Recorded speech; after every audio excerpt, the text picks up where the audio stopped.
Shoutout po sa inyong lahat dyan at muli po nagbabalik ang inyong lingkod para maghatid ng mga nagbabagang balita, mga kaganapan sa Camarines Norte kung saan naroroon po ang ating ilang mga kasamahan ng mga charity vlogger.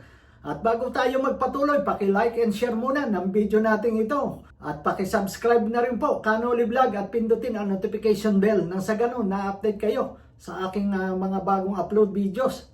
At ito na po, pakikinggan natin ang mga ibabalita ng ating mga kasamahan dyan, mga charity vlogger diyan sa lugar ng Dait. Ano nga ba ang mga kaganapan dyan habang sila ay binabayo ng bagyo? Kaya pakikinggan po natin. Andito po ang maghahatid sa atin ng balita. Kalingap Ian, ano po ang kaganapan dyan sa lugar mo?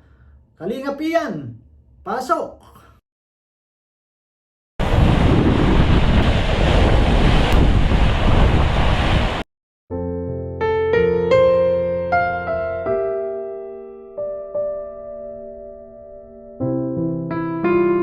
Ayan po, at nakita natin diyan si Kalingap Ian ay talaga namang walang takot na nilusob niya o sinungong niya ang kalakasan ng Bagyong Juan upang takpan ng mga plastic ba yan o trapal yung kanilang bahay para hindi pasukin ng tubig at maging yung kanilang sa may bubong na maaring barahan ng mga dahon. Nakita naman natin ano po, at pinakita rin dyan ni Kalingap Ian yung mga ilan na mga nagtumbahang mga poste na parang may nag-send sa kanya ng mga pictures.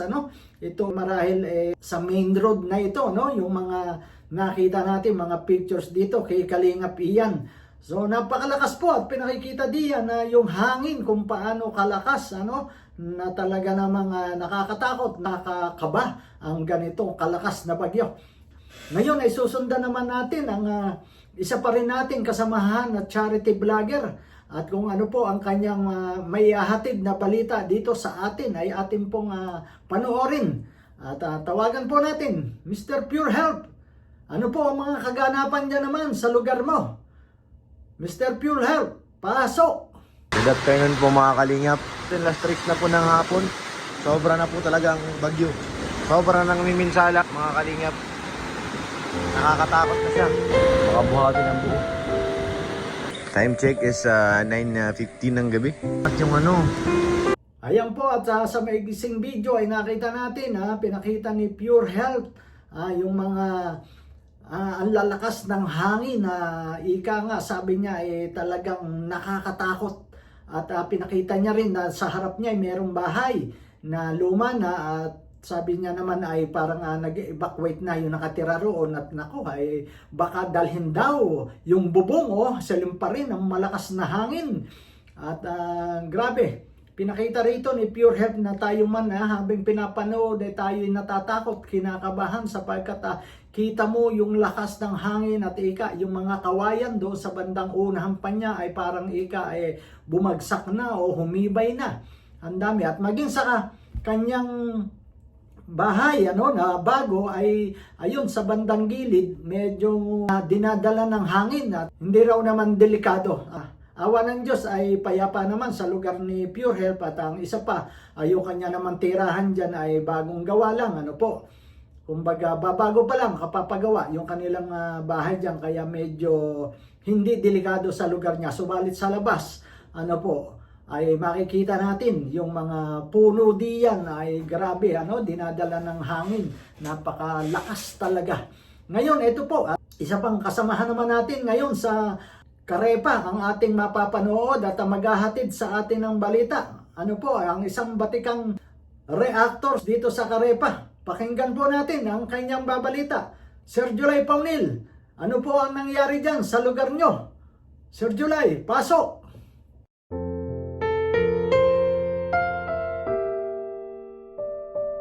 At ayan po nakita natin yung pong nagbagsakang mga sanga ng mangga na naputol.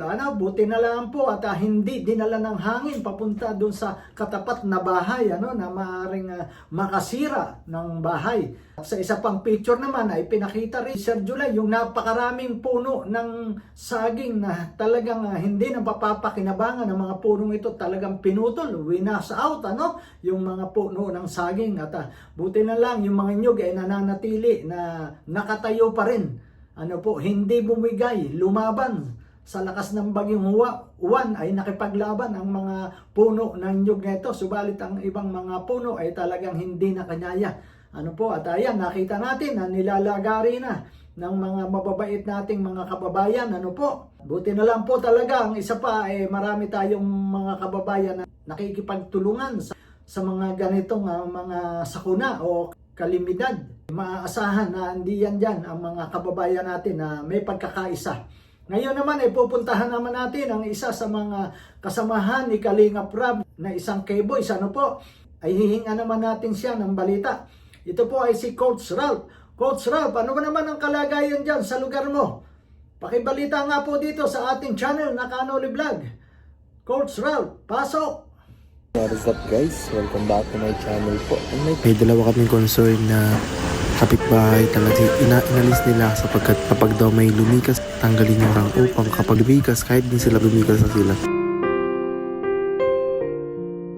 Ayan po, sa mixing video ay pinakita ni Coach Ralph na dalawa pa rin kababayan natin diyan mga mababait na tumutulong para po alisin yung mga nakaharang sa karsada at sa ganon, yung mga nakahambalang na yan ay maalis at dire-diretsong makakadaan yung mga sasakyan. Napakababait talaga ng mga kababayan din natin dito, at andon sa kanila yung kanilang pagkakawang gawa. Ay maaasahan kahit yan ay gaano kalakas ang bagyo, andun pa rin ang kanilang pagtulong. At kitang-kita po natin na pinuputol sabi ni Coach Ralph, yung mga inaalis dyan, yung mga sangang nakahambalang sa gitna ng kalsada. At diyan din ay pinakita ni Coach Ralph yung mga napakaraming poste na nangatumba sa harap sa gitna ng kalsada.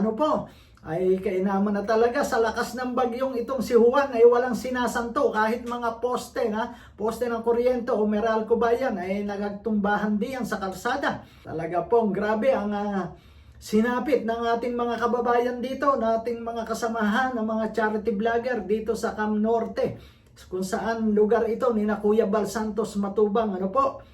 Ngayon po naman ay pupuntahan naman natin sa dako ni na Kuya Robin o si Indiano Bicolano. Anong balita dyan, Indiano Bicolano? Ano nga nangyayari dyan sa lugar mo? Indiano Bicolano, pasok!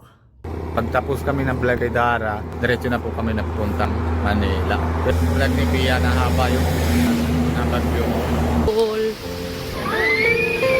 Pasok nga doon.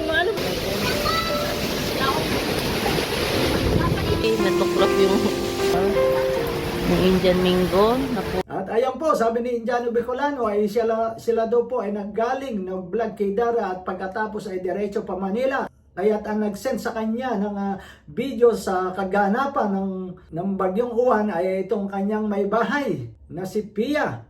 At ayan po, pinakita riyan ni asawa ni Tatay Robin na naputol na po yung puno ng santol. At ayan din ang puno ng mangga. At sa bahay naman ni na Tatay Robin o ni na Kuya Robin ay yung kesame sa labas, sa may terrace. At natanggal na hindi namang gaano malaki pero nakapinsala pa rin po. Grabe at napapairit po yung mga bata dyan, mga anak ni na Pia, ni na Tatay Robin sa lakas ng hangin. Talaga naman nakakagulat ang lakas ng ito. At ayon nga sa balita is signal number 5 ang lakas ng bagyo dyan sa Daet. Kaya grabe po at marahil sa bandang kagubatan pa niyan ay napakaraming puno ang binagsak niyan o ay tinumba, naputol sa lakas ng bagyong Juan. Ngayon po naman ay babalikan po natin yung nakaraang bagyong si Tinyo sapagkat meron din po tayong kasamahang reactor. Dati po siya ay active na reactor subalit medyo nagpahinga na siya.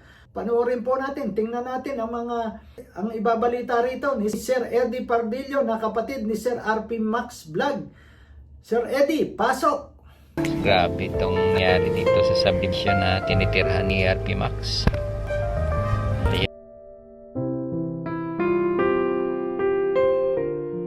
Ayan po, at pinakita diyan ni Sir Eddie yung bahay ni Sir RP Max Vlog. At buti na lang po yung puno ng kahoy ay humataw doon sa pader. Ano? Hindi na puwersa yung bubong ng bahay ni Sir RP Max. Medyo minor lang yung nasira dyan, pero gastos pa rin yan. Problema pa rin po dyan. Ano? At yung mga natuklap na mga kesame, nakita natin dyan sa picture.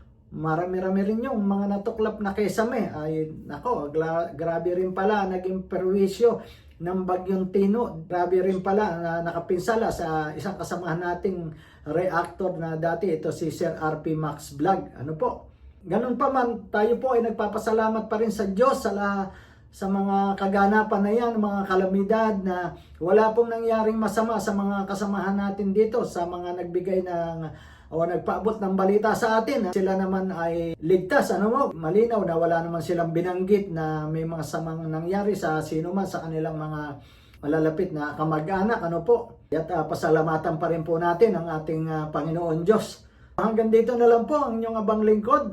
At aabangan po natin naman na susunod yung mga, kung anong balita naman kina Kuya Andy, kina Joy Diwata, kina Nanay Imelda. Ano po? Abangan natin yan.